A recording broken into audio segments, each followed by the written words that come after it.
Gebratene Nudeln, sehr beliebt in Deutschland. Das kriegt man bei jedem asiatischen Restaurant oder Imbissbude.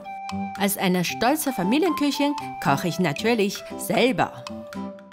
Nudeln muss ich aber kaufen, steht klar, ne? Seit ein paar Jahren steht so ein Regal für Asia-Artikel bei fast allen Supermärkten. Real, Edeka, Kaufland zum Beispiel. Viele fragen mich, welche Nudeln soll man kaufen? Kann man mit diesen beiden gebratenen Nudeln kochen?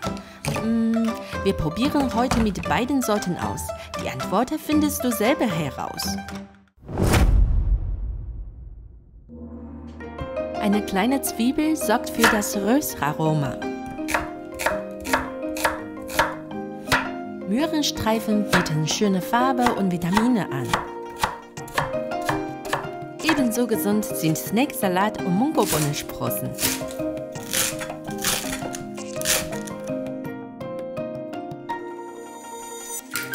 Eier für das Rührei dürfen nicht fehlen. Je länger man schlägt, desto fluffiger wird das Rührei. Wenig Pfefferpulver, ein Teelöffel Zucker, ein Teelöffel dunkler Sojasauce, 2 Esslöffel heller Sojasauce, halbe Esslöffel Austernsoße, 2 Esslöffel Wasser. Vermengen, jetzt ist die Soße fertig. Reichliches Öl stark erhitzen. Die Eier kurz braten.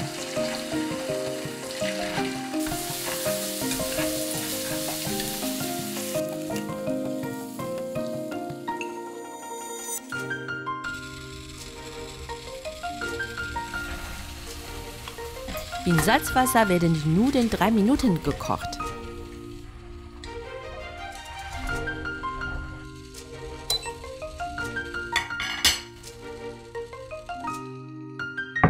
Weitere 3 Minuten ziehen lassen. Ins kalte Wasser abschrecken.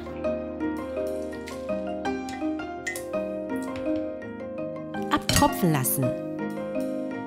Wenig Öl unterrühren, um Zusammenkleben zu vermeiden. Zwiebeln in heißem Öl glasig rösten. Möhren- und Mungobohnensprossen dazugeben, kurz braten.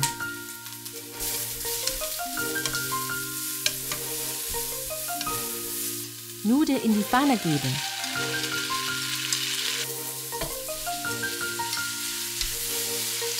Die Soße unterrühren.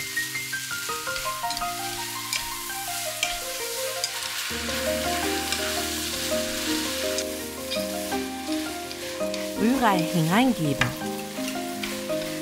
Die Nudeln mit Salz nach Bedarf abschmecken. Salatstreifen nur ein paar Sekunden braten.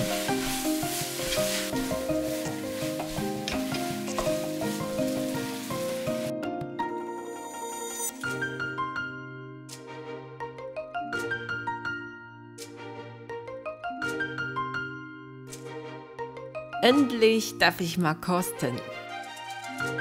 Die Mie-Nudel schmeckt nicht schlecht, aber es ist für mich zu matschig. Von außen sieht man schon, ne? Die Quick-Cooking-Nudel spricht mich mehr an. Das sieht wie gekauft aus. Von Konsistenz her ist die Nudel bissfest.